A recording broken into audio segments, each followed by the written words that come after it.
Hey guys, welcome to our third edition of Table Time already. It doesn't seem like we've done that many. Today's recipe is a tamale pie. This recipe was sent to me by Mr. Vern Gill again. So this is a pretty simplistic meal.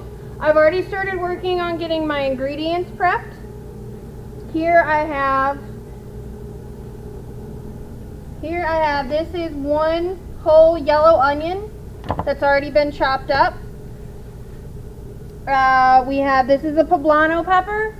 I haven't chopped it up. We're going to work on this in a minute because there's some stuff I want to talk about. We've got 2 small cans of sliced black olives, small can of tomato paste, a can of diced tomatoes. I got the kind with the green chilies. This is going to be kind of spicy, so we want to kind of add spice in all different layers. We have a can of pinto beans. All of these are drained, guys, and 2 small cans of corn. In the fridge still, I have 2 pounds of ground beef. I believe I bought 85.15. I can't remember off the top of my head. And we also have taco blend cheese. This is going to go in the tamale pie itself. It's also going to go, it also went in, this is cornbread batter. This is just a boxed mix. Guys, I bought a boxed mix, followed the directions. I added a cup of cheese, and I'm going to add half of the chopped up poblano when we're ready. So this recipe, the original recipe, calls for a serrano chili. A serrano chili is only about this big and it's about this wide. It's very, very small. They're very, very spicy. Poblanos, obviously, are a lot bigger, and they've got a lot more flavor than heat. You could also use jalapenos if you like jalapenos. Here's the key with these, guys. The trick with any kind of chili, the white membrane and the seeds is where your heat is. That's where the capsaicin is stored. So I'm going to pop this part out. And see how easy that just came out? Knock all the seeds out of it, chuck it. This one wasn't so easy. I'm getting seeds everywhere.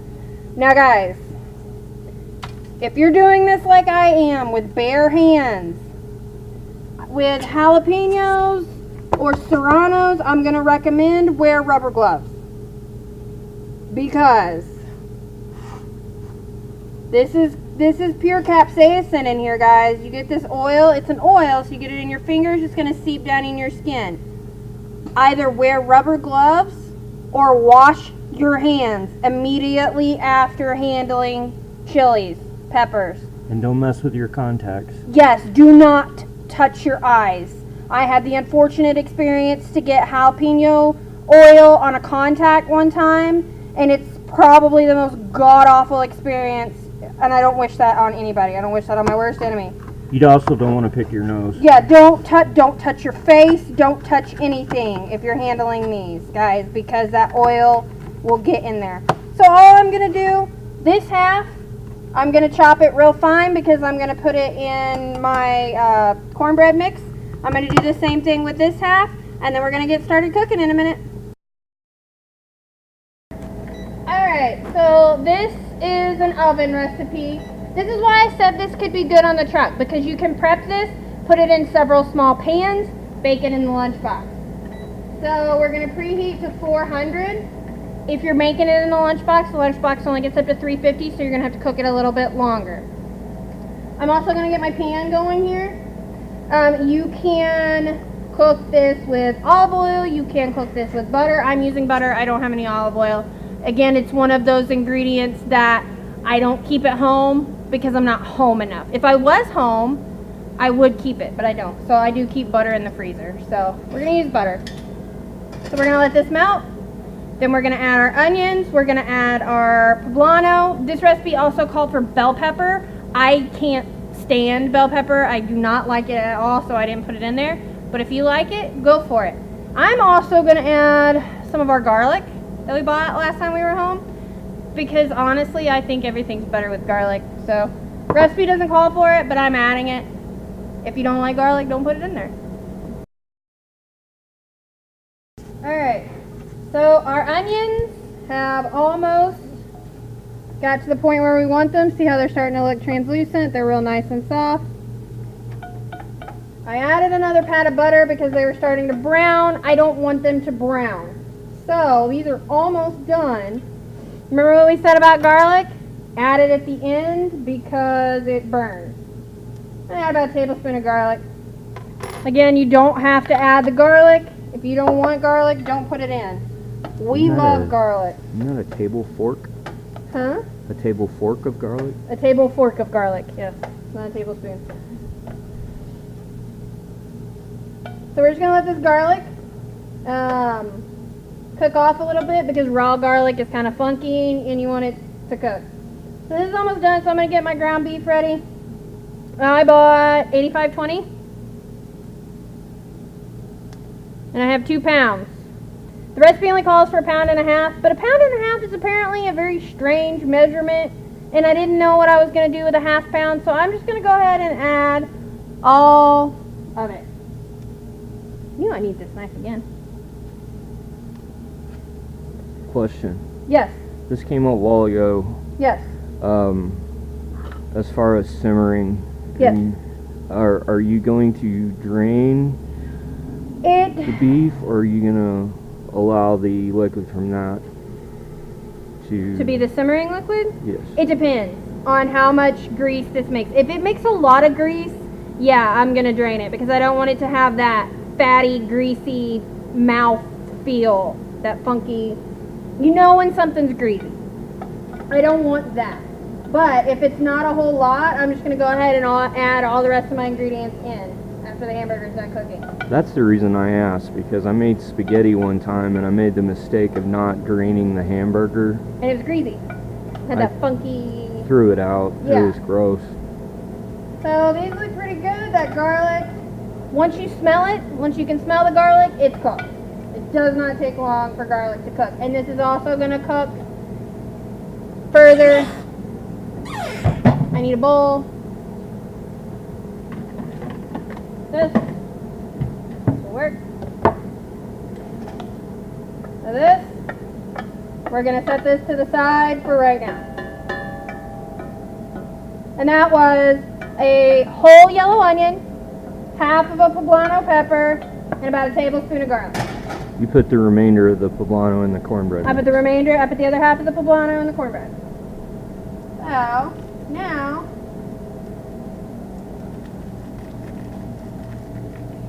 we're going to add our hamburger. I call it hamburger, it's ground beef, whatever. Use whatever term you want. That's just what I grew up with. Ground beef was hamburger. Essence of cow. Essence of cow. Yes. And then we're just going to let this cook. We're going to break it up. And we're just going to let it cook. And when it cooks, we're going to add more ingredients. And yeah. Alright, so our hamburger's just about cooked. And you can tell it made some liquid, but not an incredible amount. So I don't think I'm going to drain it. I did transfer it to a bigger pan because I've got a lot of ingredients to add, and that the saute pan just wasn't big enough. So we're going to start adding our ingredients back in. This is our onion and chili mixture, poblano. Okay, we're going to add our olives. Recipe only calls for 1 can. We like olives, so we're adding 2. We have corn. Again, recipe calls for a smaller amount. We're adding more. Not yet. Yeah, that one. We got our diced tomatoes with green chilies. Pinto beans. We have pinto beans.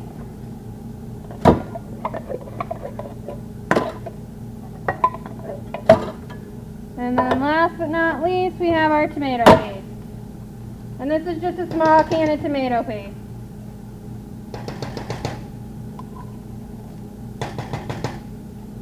And a spoon probably would have worked better for this.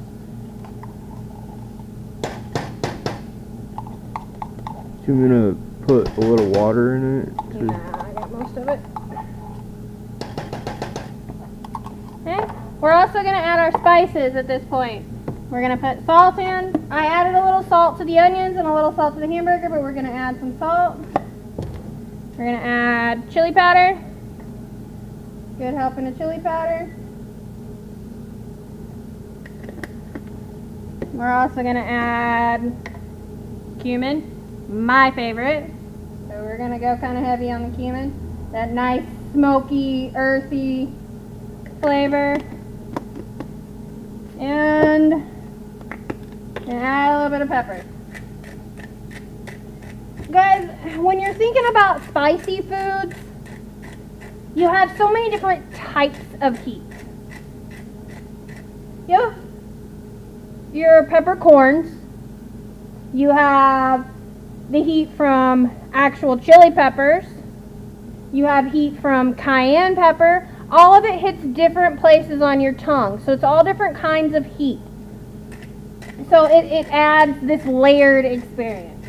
So I always add several different kinds of pepper just because it tastes good. Ouch.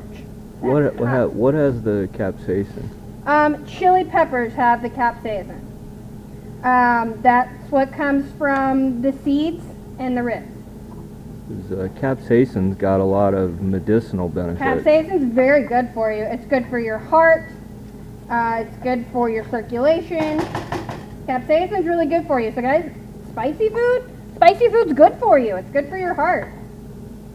Good for tormenting your spouse. That too. So we're just gonna mix this all together.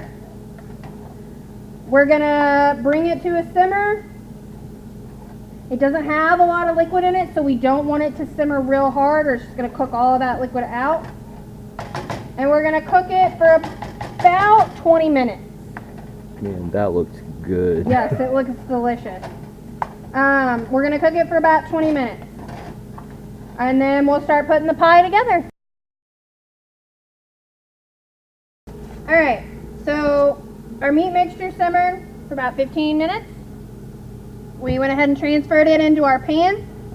Now, because I always think everything needs extra cheese, I'm going to put a layer. Even your breakfast cereal? Well, maybe Cheerios. I'm going to put a layer of cheese here.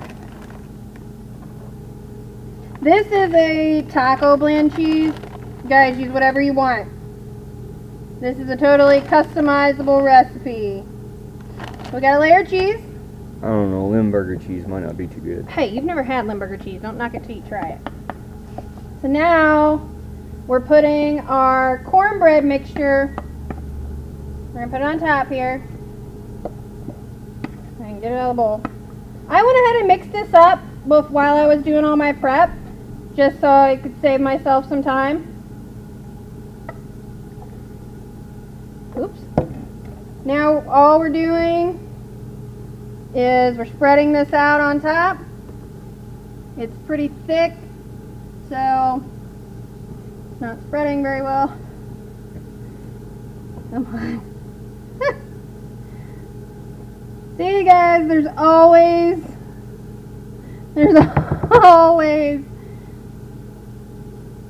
well, this is not working.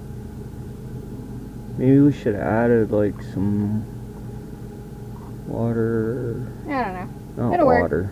Nope. I don't have any milk. Guys, this recipe, the cornbread mix, called for milk. I didn't have any milk, and I don't really have a way to go get any milk. So what I did on suggestion was I used water, and I added a couple of tablespoons of mayonnaise, because what milk does is it adds protein and fat to your mixture. So I just added a little mayonnaise to replicate that protein and fat. So, you know, do what you gotta do. So this is all spread out. We're going to bake this at 400 for about, because my cornbread layer is so thin, I'm really gonna keep an eye on it. Basically, when you put a knife through it and it comes out clean, your cornbread's done. I really want to keep an eye on this though because my layer is so thin. If you make this in the lunchbox cooker, my suggestion would be probably do 4 pans and add a thicker layer of cornbread. You may have to use 2 boxes of it, but try and get a somewhat thick layer. This was cornbread mix. It's got cheese in the mix, and it's got half of that poblano pepper. It already had jalapeno in it. It was cornbread mix, half the poblano, a cup of cheese, 6 tablespoons of melted butter, the water and mayo mixture, and an egg. It was all that was in it. And it, like I said, it was just a box mix from the store. So, we're going to get this in the oven.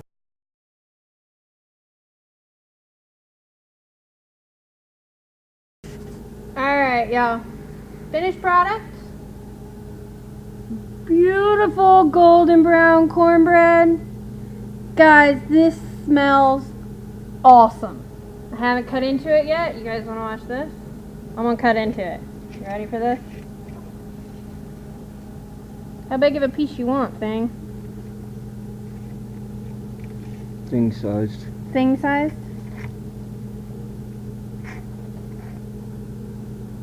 Oh, look at this, you guys. Look at this. Oh man, you would not believe how good it smells. We have some leftover cheese. And so we're going to top it with cheese. Missed some. Oh, I missed some? I think Thing's hungry. I haven't fed Thing today, so... I think this would make anyone hungry. Yes, this looks awesome. So how we're going to top this, guys?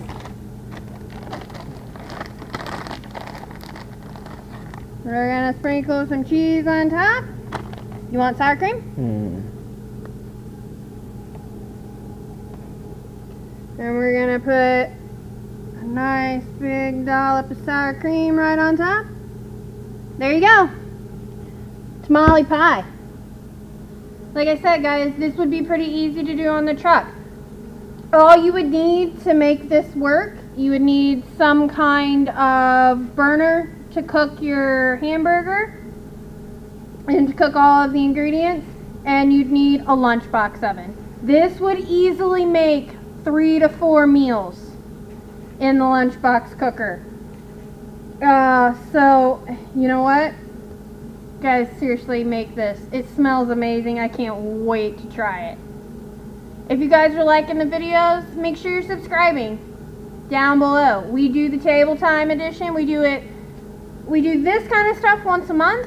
Occasionally, I put something up as far as stuff that can be made on the truck, lunchbox cooker. Now that it's cooled off, now that we're into fall/winter, we're going to start making soups, stews, chili in the crock pot on the truck. So we're going to have truck editions of Table Times for that, because this is my favorite time of year, and I love soups and chilies at this time of the year. So we're going to start doing that. You guys, share the video. Share them with your friends and family. Put them on Facebook. Put them on Twitter. You can find me on Twitter at AshleyLox1. Come hang out with us. All kinds of fun, goofy stuff happens on Twitter. I tweet a lot of stuff on Twitter that doesn't necessarily happen in the videos. You got anything else? Are you ready to eat? Yeah?